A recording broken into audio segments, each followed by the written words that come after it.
Hey guys, this is Comic Uno, and today I'm doing a review for Dark Days The Forge, issue 1, which I did get the foil cover, so it's like the little shiny version of the cover. But before I start talking about this issue, just want to give you guys a couple updates. Of course, I have Comic Uno episode 197, and that show where I review all the comics I read this week in one show. If you want to go check out the exclusive comics, that's in the description below. The episode will be annotated there too, and that'll be posted Friday.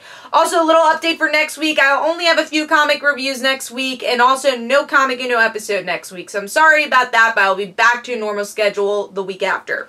But let's start talking about Dark Days, The Forge, issue 1. So this is the next big event for DC. They're kind of making another imprint with this. That seems a bit more writer and artist driven. So telling some deep stories with The Forge. So let's see what's going on with this issue. Pretty cool cover. We get to see this kind of metal version of Batman, and then Batman over there. And like I said, I really like the foil cover. You even get the foil in the background, so that was pretty cool. Same price, so if you wanted to get that. Now, talking about the artwork, that's a point that I thought could have been stronger, honestly. Like, here I felt like it was very simple art, even though the colors were good. I'm not a big fan of what's his name? Romita.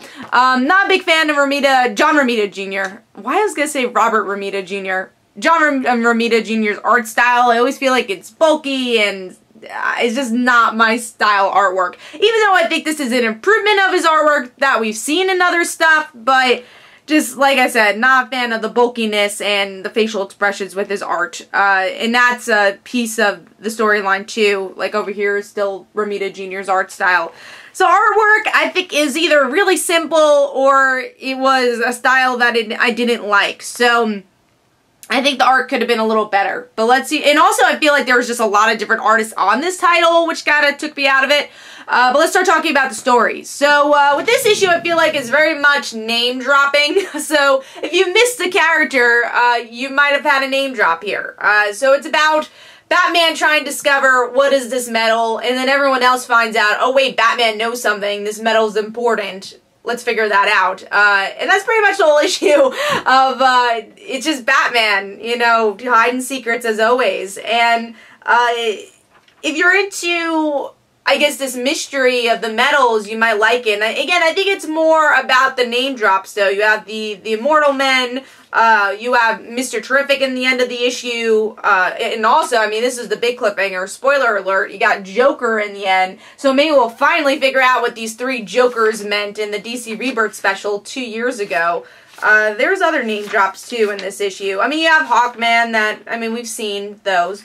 The Outsiders, so you get a lot of name drops, and I think if you're a huge DC Universe fan, you'll enjoy that. But story-wise, it didn't really get me into the mystery. Like, I'm like, oh, cool, there's a name drop there, awesome. So, but what are you doing with all this? And I think it's because they try to do too much in this first issue. There's way too many characters, way too many storylines they were trying to tell that was connected to the metal that took me out of the issue a bit. So I thought The Forge could have been a little bit stronger as a first issue, but I think there's still some stuff here that might get people excited, and didn't get me fully excited, but I think, you know, other people that really like these characters will get excited about it. So The Forge issue 1 for me gets 2.5 stars. I think it could have been a better issue, but I'll obviously still see where the event goes. So hopefully you guys enjoyed. This is Comic Uno. Don't forget to follow me on Twitter. Don't forget to like my Facebook page. Also, description below, there are links for my comic book, Like Father, Like Daughter. And don't forget to like the Facebook page of Like Father, Like Daughter. And I'll see you guys later.